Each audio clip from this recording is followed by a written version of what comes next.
Hello and welcome to the latest episode of Feeding the Curious Mind. My name's John Pullen and I'm a writer of fiction and non-fiction books. There was a saying many years ago that you only needed two things to fly an aircraft: a pilot and a dog. The pilot is there to feed the dog. The dog is there to bite the pilot if he tries to touch any of the controls. Okay, that's an old joke, but there's a little bit of truth in it if we take the dog out of the equation. Today, modern jet airliners are very, very sophisticated. And one of the important aspects, of course, is the engines, the jet engines. Now, in the old days, you would see a lot of propeller-driven aircraft, but these days, short-haul and long-haul airliners are normally what we call jet-engined aircraft. So, when was the jet engine invented? Well, 1937, Sir Frank Whittle invented it, British aerospace engineer. The Germans produced the first small jet aircraft during the war, and Britain then developed in the 50s the first jet airliner. That was called the Comet 4, and by 1958 it was flying back and forth to the United States from Europe. It had four engines, two in the port wing, inside the wing rather than hanging down as we see today, and two in the starboard wing. Now, how does a jet engine work? In actual fact, it's quite simple. Well, the principle is anyway. Let's take a very simple example then of one. If we look at it, certainly from the side, we'll see that it is much wider at one end, and then it seems to taper down to the exhaust. Go around the front of the engine and you will see a lot of blades all around a central hub. This is called the N1, and as the engine spins, the blades turn and will suck in air. This air is then compressed and is fed into a combustion chamber where fuel is ignited.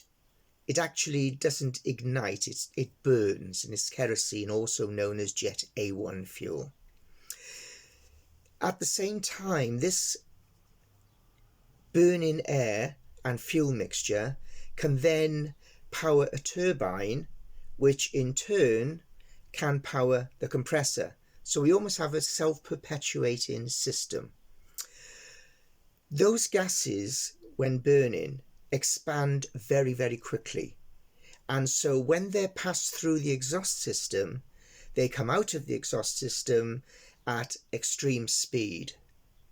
Now, due to Newton's third law of motion, every action has an equal and opposite reaction. If we have the hot air and fuel being passed out of the exhaust, then we have a reaction of the aircraft moving forwards. That's basically the principle behind the jet engine and how a jet aircraft, flies. Now, that's a very simple model. In actual fact, in reality, a modern jet engine will probably have three fans, N1, N2, N3.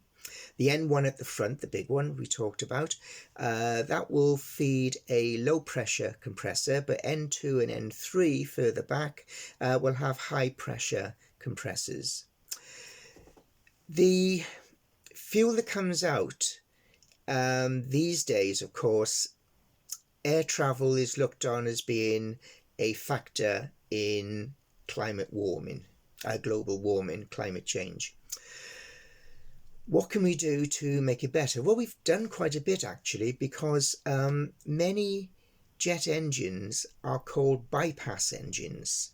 Now, what this means is that The air is still taken in through the front N1 fan, but only about 25% of that air is passed through into the combustion chamber, and that then is mixed with the fuel and is exhausted out of the rear. The other 75% is bypassed around the engine itself. Now, it's still within the cowling of the engine, but it's bypassed around, so therefore it doesn't mix with the fuel, and that comes out at great speed also, but unburnt, unmixed with the fuel. Therefore, that keeps the pollution much, much lower than it used to be. And it's also, of course, more economical to fly. That's the way things are today. What can we expect in the future? Well, we have electric vehicles. Do we have electric aircraft? Well, yes, there are a few. They're limited in range and size and all the rest of it. Will we have airliners working off batteries completely? We have batteries in airliners already, of course, but certainly as backup. But I can't see us having a large airliner just working on battery power. Certainly not long haul.